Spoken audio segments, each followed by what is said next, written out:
Imezoeleka kwamba inapofika Alhamis inakuwa ni siku ambazo watu huwa wanajikumbusha matukio mbalimbali ambayo yanakuwa yametokea, aidha ni picha, yani vitu fulani hivi ambavyo vilishatokea zamani. Sasa kwa kuwa leo na Alhamis, nimekuletea taarifa ambayo inahusiana na Mheshimiwa Hamis Mwinjuma maarufu kama Mwana FA, naibu waziri wa habari, utamaduni, sanaa na michezo, ambaye amerekodi mamia ya nyimbo katika maisha yake ya muziki. Hata hivyo, wimbo wake unaoitwa Kama Zamani unabaki kuwa na alama ya kipekee isiyofutika katika safari yake ya kisanii.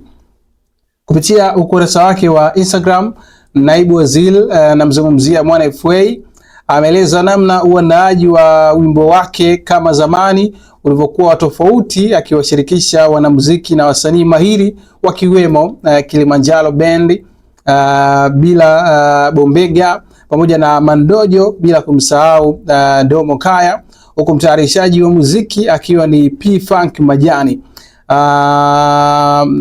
Kwa maana ya Hamis Mwinjuma maarufu kama Mwana FA alisisitiza kuwa uzoefu wa kutengeneza wimbo huo ama wa kutengeneza wimbo huo ulikuwa wa kipekee sana, na anaamini yeye, kwa mujibu wake, hakutakuja kujirudia tena katika maisha yake ya muziki, jambo ambalo linaufanya wimbo huo kuwa ni miongoni mwa kazi zake zenye thamani kubwa zaidi kuwahi kurekodiwa katika karia yake ya muziki. Sasa katika ukurasa wake wa Instagram, yeye naibu waziri aliposti kipande cha video cha wimbo wake huo unaitwa Kama Zamani na kusindikiza maneno yanayosomeka kama ifuatavyo.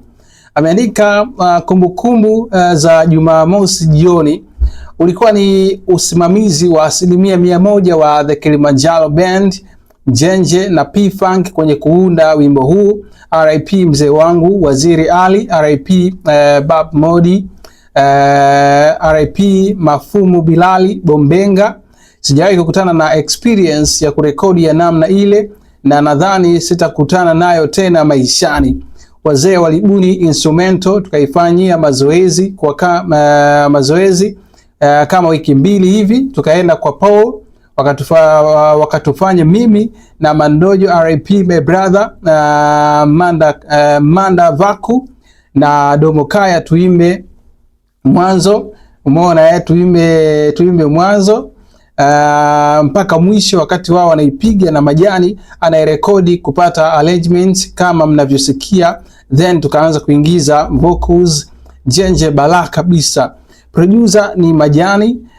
Mwaka ni 2013, japo wimbo niliuandika na kurekodi kwanza mwaka 2010 ama 2011, sikumbuki sawa sawa, kwa producer Bob Maneke, na kabla ya hapo mwaka 2009 na Dr.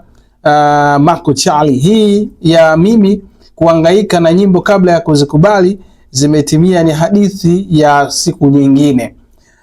Akaandika haya maandishi ya humo, haya maandishi ya humo hata sijui yalitoka sehemu ipi ya moyo wangu, ila mpaka leo najua moyo nilizoandika sana, zile za kufanya umisi mtu ambaye hata hujawahi kujuana naye. Tumeelewa.